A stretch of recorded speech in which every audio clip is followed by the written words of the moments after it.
QAMs. Yes, I'm making a video on how to use the QAMs, arguably the most powerful missile type in Ace Combat 7. Now I know most people do get annoyed by the QAM spam that happens on the multiplayer matches, which, let's be honest, it's pretty bad. But instead, in this video, I'd rather show you guys how to use the QAMs with the Thrustmaster HOTAS 4 joystick in an ethical manner, so you don't get reported to PETA, the organization Pilots for Ethical Treatment of Aircraft. As always, the first thing to pay attention is aircraft selection and parts. There are 5 aircraft that can be equipped with the QAMs: the F-15J, the F-18, the F-22, the Sukhoi 30 SM, and the Sukhoi 47. In this video you'll see me mainly using the F-22 because I'm playing in matches without restrictions. But the same concepts do apply to low tier planes if you want to play unrestricted matches. A very important consideration must come when it's time to select the parts, because that's the difference between being an ethical and an unethical QAM user. To be unethical, you would bring in the part that increases the flight distance of your QAM,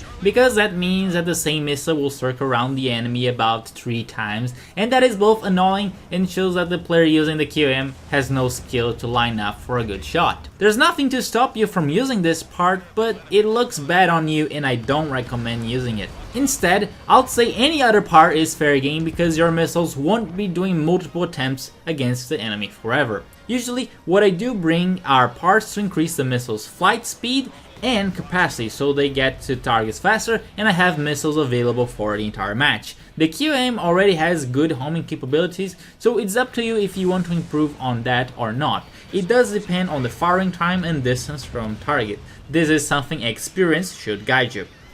For other parts, I recommend increasing your maneuverability first and speed after, as you need to be very agile in dogfights. But do focus on the QAM first and see how many slots you have left. As always, in the start of the match, open up your radar and check the movement of enemy targets in the area. Pick your target and fly towards it. Flying on a straight path is mostly fine unless the enemy is packing an EML, a tactical laser system, the TLS, or pulse lasers. As you get in range, I suggest that you do not fire the QAMs head on, because in almost all cases your enemy will evade your missiles, which will be wasted because they are coming with a lot of energy to maneuver them. Instead, slightly deviate from the target to get some separation, which is a very good idea when your enemy is packing the aerial suppression missiles, and then start turning to get behind your enemy. The main tactic I use is watching for the enemy's movement and firing the break in his pattern to then launch a missile. As I mentioned in my other video with some tips and hints, I like getting very close to the enemy, like 300 to 400 meters.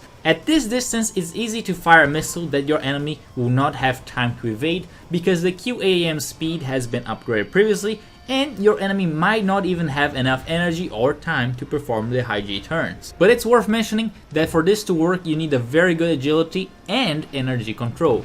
With the HOTAS 4, in many cases you don't need to push the stick all the way during a turn fight, and that's good so you don't waste your energy. At the same time, you should pay close attention to your enemy and see when he's about to make a break in his flight path. To help you with that, you can lock the camera onto your enemy by pressing and holding the change target button.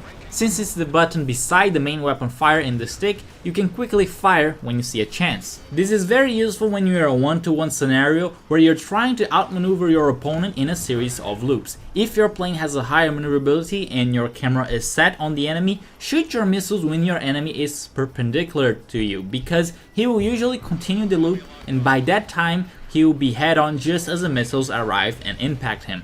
An important thing to keep in mind with the QAMs is not to focus on the same enemy all the time in the same battle. Keep your eyes open for slow targets like planes that are stalling or very close to a stall. Since they are so slow, your firing position doesn't really matter because your missiles will arrive when they're low on energy. Some additional tips about the QAM. Be ready to fire at any time at a different target. You see opportunities in the furball that do happen quickly, so always have your finger ready on the stick. Some enemies are usually pursuing another guy and haven't seen you, so take advantage while they're focused on someone else. Another thing I found out is that pitching up as you fire might help your missile to go a little bit faster and have to correct less of its aim, because your pitch up attitude speeds up the separation of the missile from your plane, and you're also giving the missile a bit of an aim lead to hit a turning target. And of course, if you want to have more control on your pitch, you can use the HOTAS 4 from Thrustmaster to avoid making unnecessary movements in a turn fight, which wastes your energy. If you're interested in that, be sure to check the affiliate links in the description. It's a great way to support the channel. And by the way, be sure to check my playlist in the description as well for more tips on Ace Combat 7's multiplayer. Thank you for watching, and I'll see you next time.